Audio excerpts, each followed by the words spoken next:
কাছের ও দূরের সুপ্রিয় ছোট্ট বন্ধুরা, আশা করি তোমরা যে যেখানে আছো সবাই অনেক অনেক ভালো আছো। Good morning to you all. তোমাদের সবাইকে শুভ সকাল। আমরা আজ আলোচনা করব চতুর্থ শ্রেণীর ইংরেজি বই থেকে ইউনিট 34। আমাদের আজকের ইউনিটের নাম এস এম সুলতান। আমরা আজকে আলোচনা করব এই ইউনিটের লেসন 1 এবং লেসন 2। সুপ্রিয় শিক্ষার্থী বন্ধুরা, তাহলে চলো আমরা শুরু করি। ছোট্ট বন্ধুরা, তোমরা একটা ছবি দেখতে পাচ্ছ, একটা ড্রয়িং তোমরা দেখতে পাচ্ছ। তোমরা কি বলতে পারো এই ছবিটা কে এঁকেছেন? না জানলে কোনো সমস্যা নেই, আমি তোমাদের হেল্প করছি। এই ছবিটা এঁকেছেন এস এম সুলতান। তোমরা কি জানো এস এম সুলতান কে ছিলেন? হয়তো কেউ কেউ জানো, আবার কেউ কেউ জানো না, তাই না?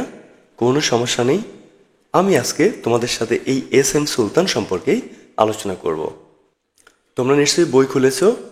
তোমাদের ইংলিশ ফর টুডে বইয়ের 68 পেজ খুলে দেখো, তোমরা এরকম একটা ছবি দেখতে পাচ্ছ।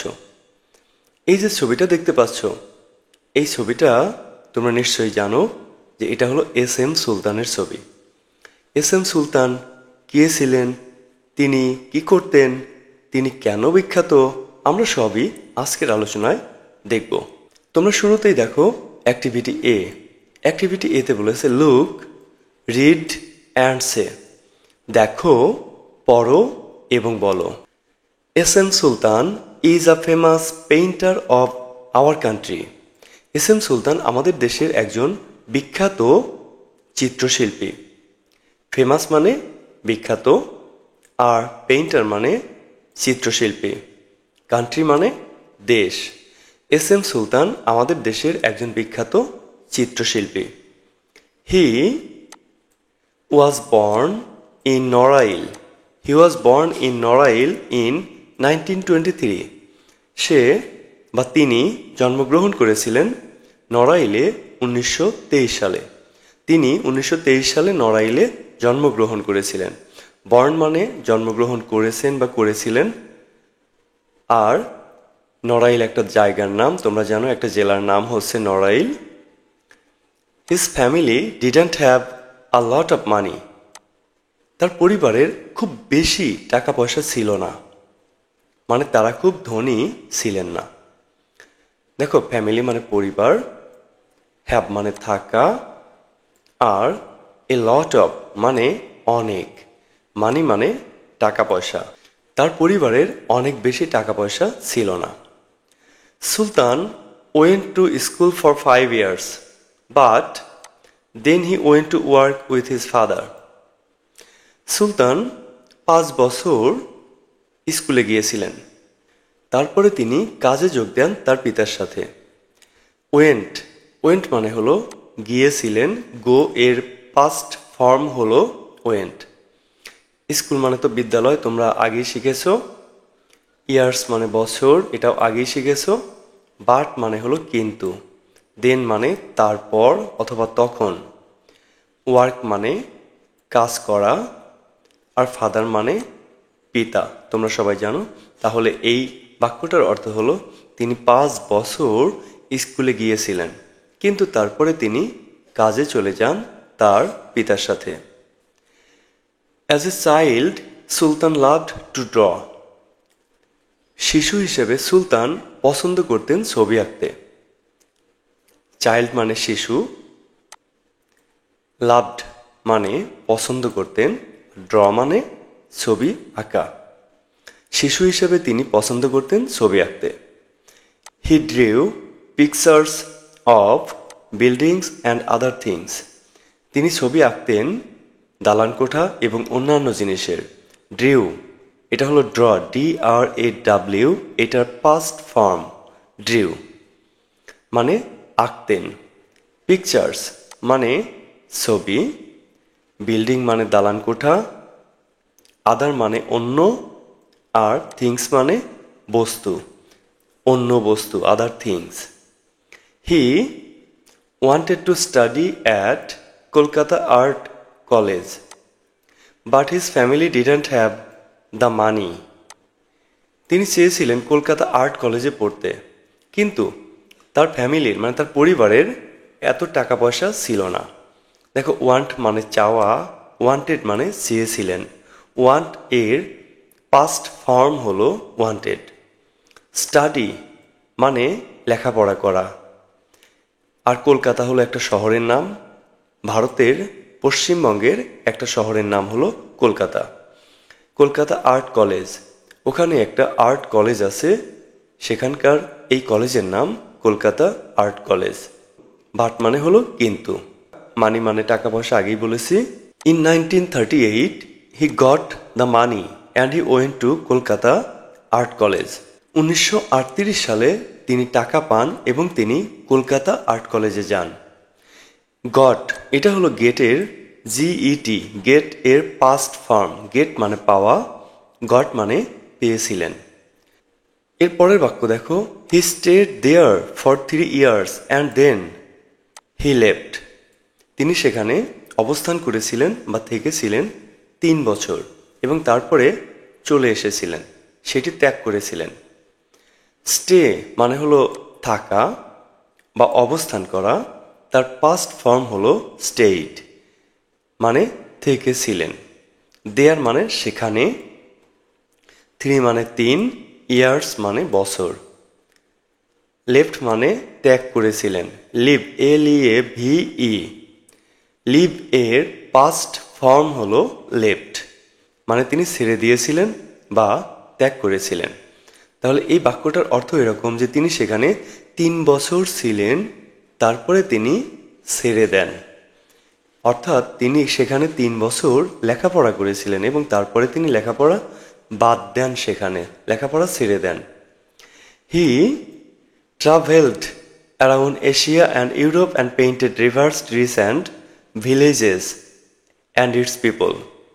তিনি ভ্রমণ করেছিলেন এশিয়া এবং ইউরোপ এবং তিনি ছবি এঁকেছিলেন নদীর, গাছের, গ্রামের এবং এখানকার মানুষের।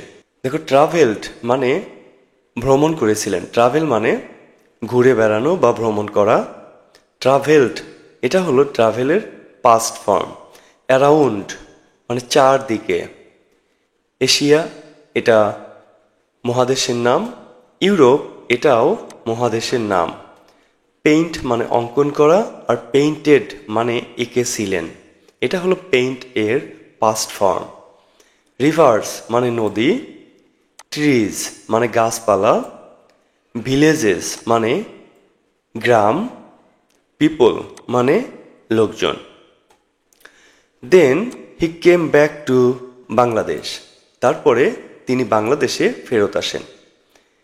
কেম ব্যাক মানে ফেরত আসলেন। কাম মানে আসা, কাম ব্যাক মানে ফেরত আসা। কাম ব্যাক এর পাস্ট ফর্ম হলো কেম ব্যাক। আর বাংলাদেশ তো তোমরা জানো আমাদের দেশের নাম।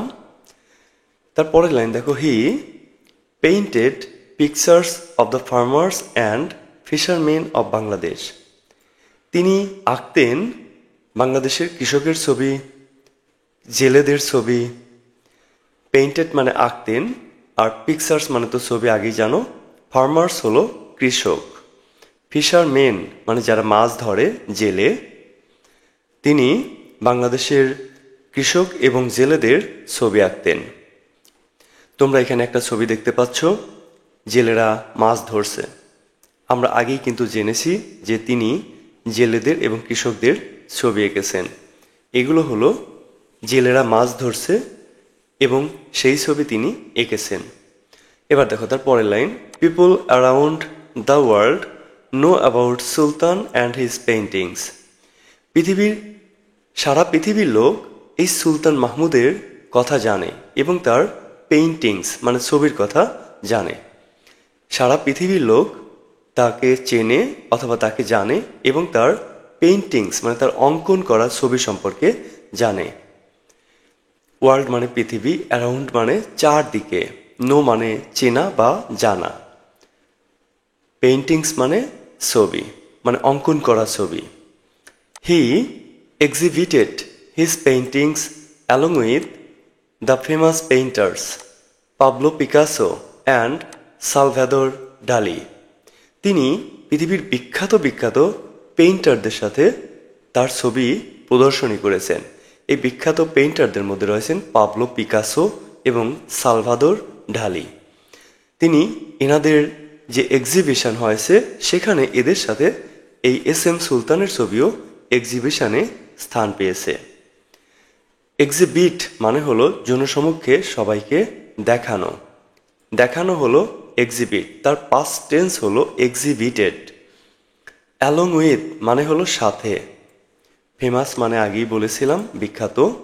পেইন্টার্স মানে চিত্রশিল্পী, এটাও আগেই বলেছি। পাবলো পিকাসো হলো বিখ্যাত চিত্রশিল্পী। তোমরা এই যে ছবিটা দেখো, এই যে এটা হলো পাবলো পিকাসোর ছবি। পাবলো পিকাসো তিনি বিখ্যাত একজন চিত্রশিল্পী ছিলেন। তাছাড়াও তিনি সালভাদোর ডালি এর সাথেও ছবি এক্সিবিশনে দেখিয়েছেন। এই ছবিটা দেখো, এই ছবিটা হচ্ছে সালভাদোর ডালি এর ছবি। সুলতান লাভড চিলড্রেন। সুলতান তিনি বাচ্চাদের পছন্দ করতেন। লাভ মানে পছন্দ করা, তার পাস্ট ফর্ম হলো লাভড। চিলড্রেন মানে শিশুরা, চাইল্ড মানে শিশু, তার বহু বচন বা প্লুরাল নাম্বার হলো children. He established Nandankanan and শিশু স্বর্গ ফর চিলড্রেন। তিনি শিশুদের জন্য নন্দকানন এবং শিশু স্বর্গ নামে দুইটা প্রতিষ্ঠান এস্টাবলিশ বা স্থাপিত করে গেছেন, প্রতিষ্ঠা করে গেছেন। এস্টাবলিশ মানে প্রতিষ্ঠা করা বা স্থাপন করা, তার পাস্ট ফর্ম হলো এস্টাবলিশড মানে স্থাপন করেছিলেন।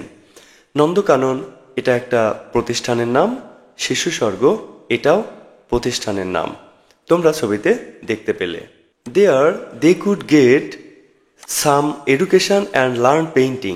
এখান থেকে শিশুরা কিছু শিক্ষা গ্রহণ করতে পারত এবং ছবি আঁকা শিখতে পারত। সুলতান মাহমুদের এই যে দুইটা প্রতিষ্ঠান নন্দকানন এবং শিশু স্বর্গ, এখান থেকে শিশুরা শিক্ষা গ্রহণ করত এবং ছবি আঁকা শিখত। দেখো হেয়ার মানে এখানে, এই যে হেয়ার, হেয়ার মানে এখানে। কুড, কুড মানে পারত। ক্যান মানে পারা, আর কুড মানে পারত। গেট মানে পাওয়া। সাম মানে কিছু। এডুকেশন মানে শিক্ষা। লার্ন মানে শেখা। আর পেইন্টিং মানে তো চিত্র, তোমরা জানো। তারা এখানে কিছু লেখাপড়া শিখতে পারত এবং অঙ্কন শিখতে পারত, মানে ছবি আঁকা শিখতে পারত। Every year there is a সুলতান মেলা ইন নড়াইল। প্রতি বছর নড়াইলে সুলতান মেলা নামে একটা মেলা হয়, একটা মেলা বসে। এভরি ইয়ার মানে প্রতি বছর। মেলা তো তোমরা চেনো, গ্রামে মেলা হয়, সেই মেলার কথা এখানে বলেছে। গ্রামের মেলা কিন্তু অনেক মজার, এখানে অনেক আনন্দ হয়। যারা গ্রামে থাকো তারা হয়তো মেলায় গিয়ে থাকবে।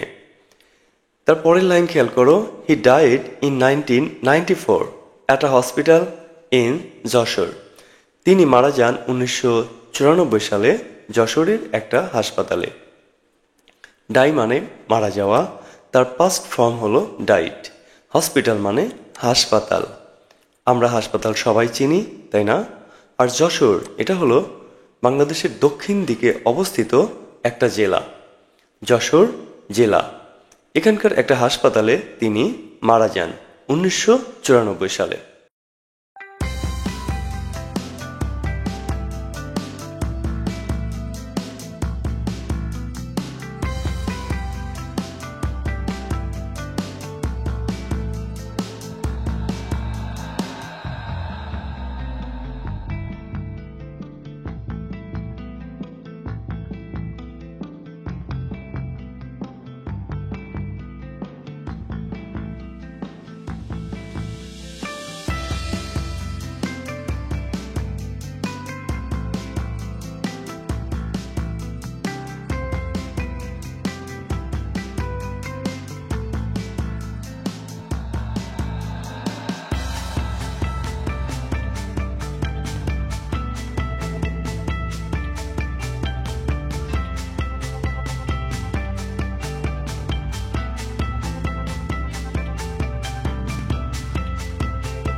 সুপ্রিয় শিক্ষার্থী, আমরা আমাদের লেসন 1 এবং 2 এর আলোচনা আমরা আজকে এখানেই শেষ করব।